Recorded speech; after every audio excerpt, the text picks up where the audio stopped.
On Christmas Eve in 1968, the crew of Apollo 8 became the first people in human history to reach the moon and orbit it.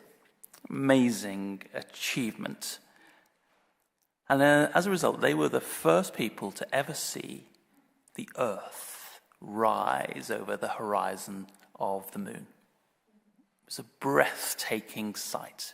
For all of the adventure of traveling to the moon, the most beautiful thing that they could see was the Earth. And being Christmas Eve, NASA had told them to mark the occasion in some way. They were being broadcast live to 1 billion people on Earth.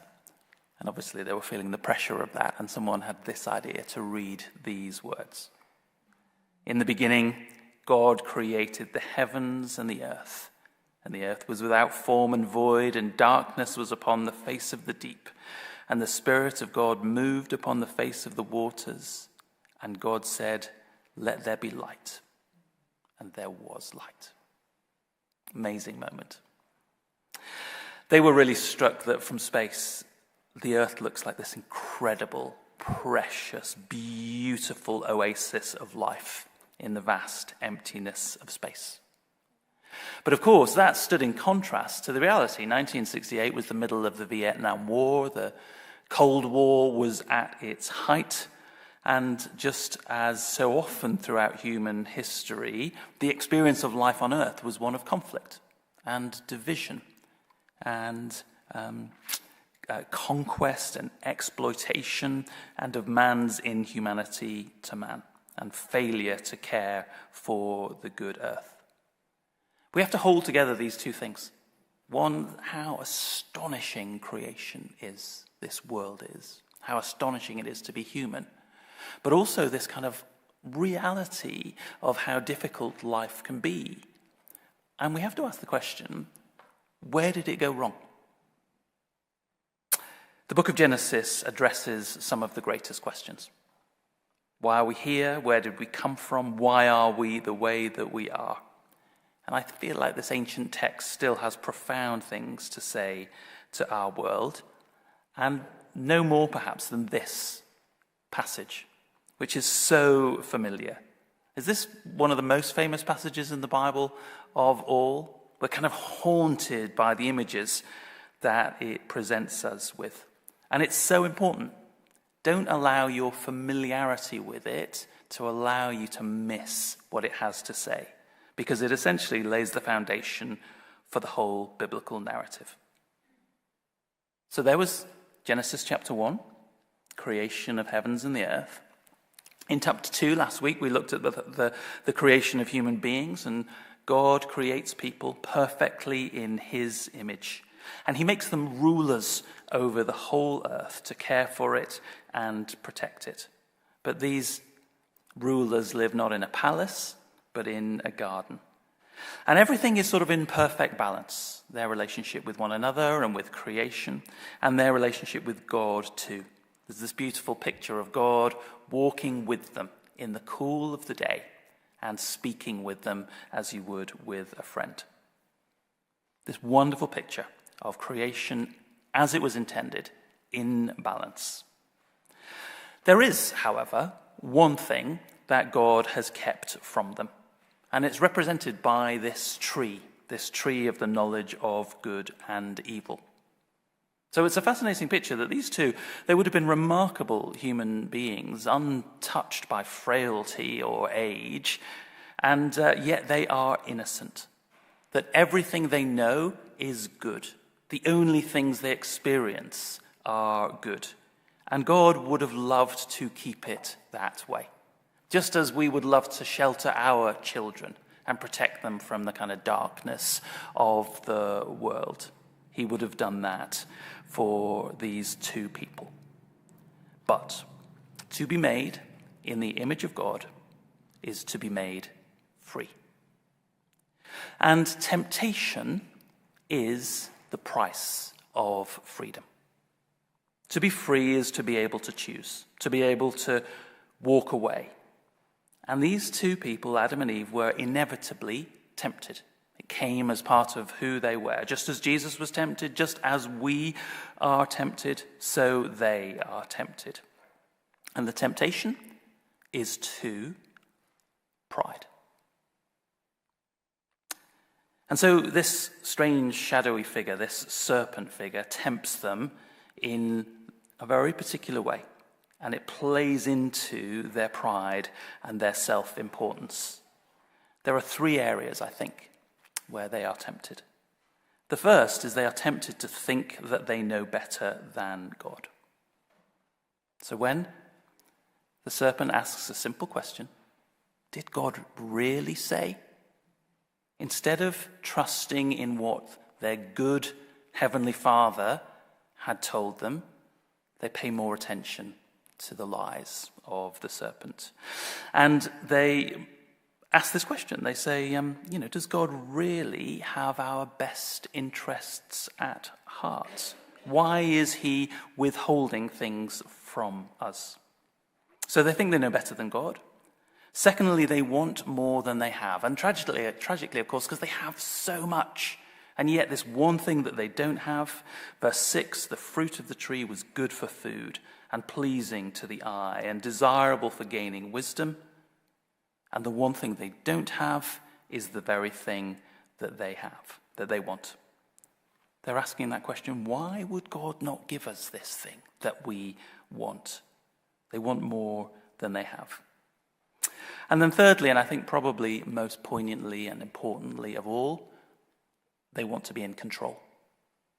So in verse 4, the serpent says, God knows that when you eat of it, your eyes will be opened and you will be like God.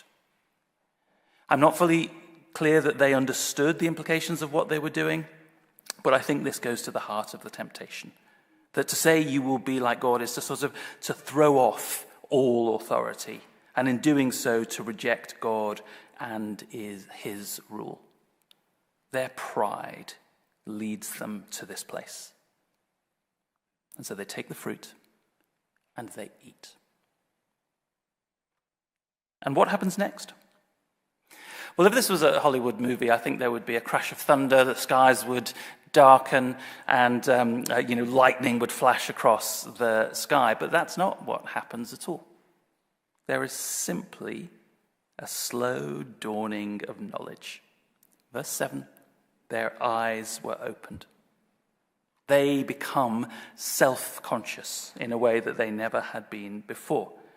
And the first thing they did with that self-consciousness was to look at themselves and feel shame. You know, shame is in many ways the flip side of pride. When pride is inflating ourselves to more importance than we have, shame is when that pride is punctured. And they experience a pride which results in the breakdown of three relationships. The first, most obviously, is their relationship with God. So God comes walking in the garden in the cool of the day, as he usually did, and he can't find them. And eventually he calls out to them and they come.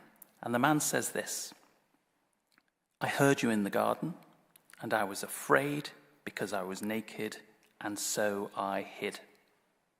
That his experience of shame and fear welled up from within him.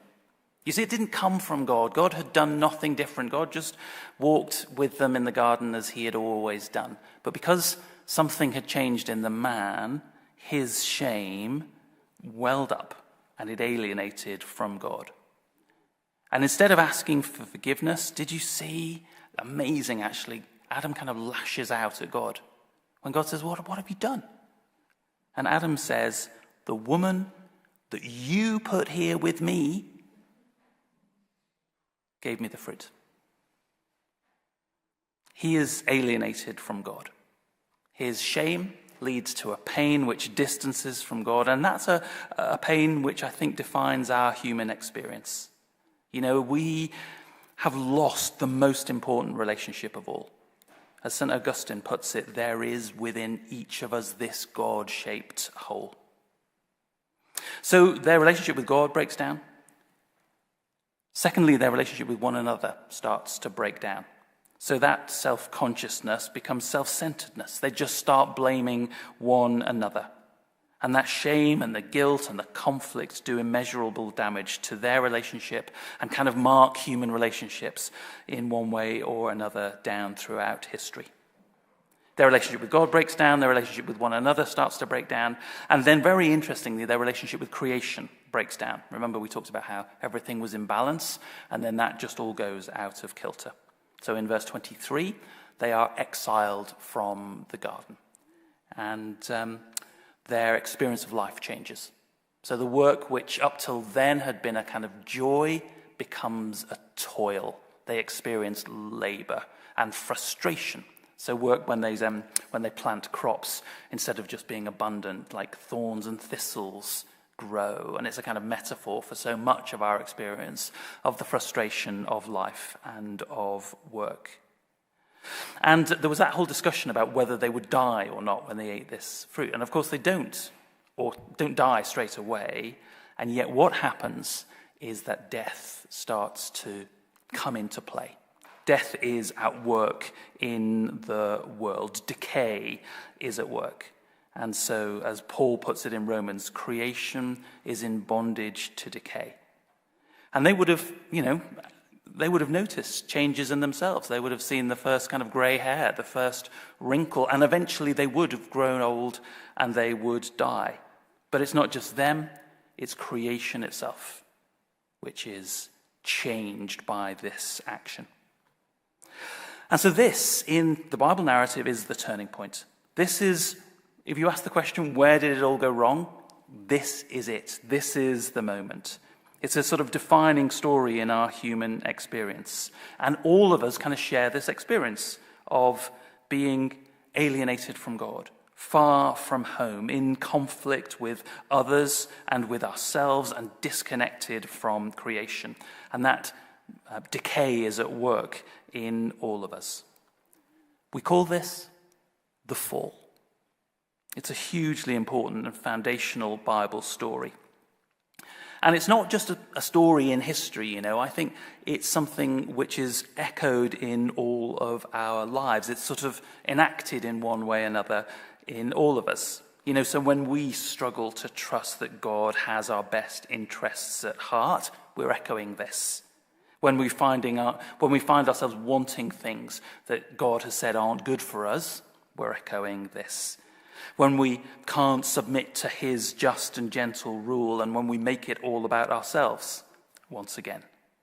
When we want to be in control and we fight against his allowing him to be God, this is playing out in our lives. If we use our freedom to serve ourselves and everything becomes rather self-seeking, or if we hide our real self from God and from other people, the fall is at work in our world. It's a tragic story, but it's an important one. And we find in this kind of the origin of all of our ills. And we need to tell this story in order to make sense of our world and our lives. For me, one of the most compelling aspects of the Christian faith is that it's able to hold together those two things. The beauty of creation and of life and its brokenness all at the same time. We are made in the image of God, and yet we have turned our backs and alienated ourselves from him. Would you like some good news at the end of all of that? There are actually, amazingly, in chapter 3 of Genesis, 2 glimpses of that which is to come. Because actually this is only the beginning. This is the diagnosis. But there is a solution to be promised. And there are 2 fascinating little glimpses, actually, in this chapter. The first is in verse 15. And so there's this strange little moment where it talks about a child of Eve who will strike the serpent's head. And we see in that just a little glimpse of Jesus.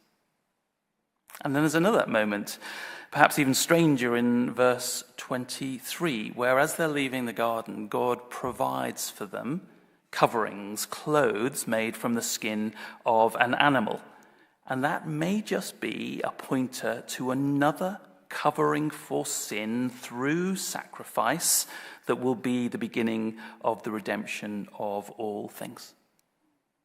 We find in this foundational story something of our experience of life. This resonates with with who we are. But don't just take away the kind of negative side of it. Also take away the fact that this is only the beginning of the story.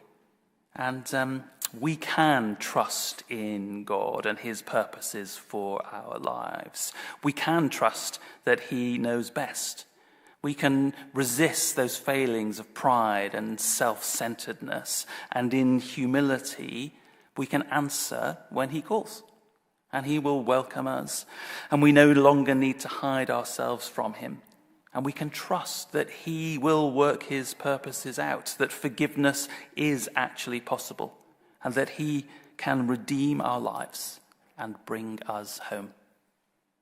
This is just the beginning, and it is a tragedy, but the whole of the rest of the story of the Bible is going to be an unfolding story of how God never gave up and how he is seeking the lost to bring them home.